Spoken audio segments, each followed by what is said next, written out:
હાલો ભાઈ 99 રૂપિયાની અંદર ટોર્ચ બાર માર્કેટમાં 150 થી 200 રૂપિયાની મળે છે એવી ડબ્બીવાળી 99 રૂપિયાની અંદર ડોડો લાઈટ આવી ગઈ છે જબરદસ્ત વસ્તુ કાંઈ એટલે કાંઈ નહીં ઘટે ભાઈ અને ભાઈ ફૂલ ફ્લેક્સિબલ જોઈ લ્યો ભાઈ હાલો ભાઈ લાઈવ ડેમો જોઈ લઈએ આપણે હાલો ભાઈ જોઈ લ્યો ભાઈ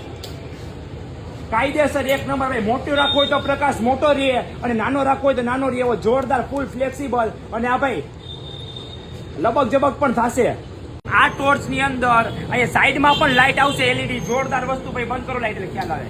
જોરદાર વસ્તુ છે ભાઈ જોયો ભાઈ સાઈડ નો પ્રકાશ કેવો તાકાત વાળો પડે છે ભાઈ જોઈ લ્યો ભાઈ આખે આખો ઓલું આવી જાય છે બરોબર અને આનો લાઈવ ડેમો આપણે દૂર સુધી જોઈ લઈએ ભાઈ જોવો ભાઈ આ કાયદેસર કેટલું આખું બિલ્ડિંગ છે ત્યાં સુધી જાય છે આ પ્રકાશ ભાઈ 99 રૂપિયાની અંદર અત્યારે જ લેવા આવો આ ડોડો લાઈટ બહાર માર્કેટમાં 150-200 રૂપિયાની મળે છે પછી નો કહેતા રહી ગયા ભાઈ 99 રૂપિયાની અંદર આ ડોડો લાઈટ કોટક ગેજેટ નો જે છે બસ સ્ટેન્ડના પાછળના ભાગમાં જયંબે ચાની એક્ઝેક્ટ સામે પેલા માળે 28 નંબરની દુકાન રાજકોટ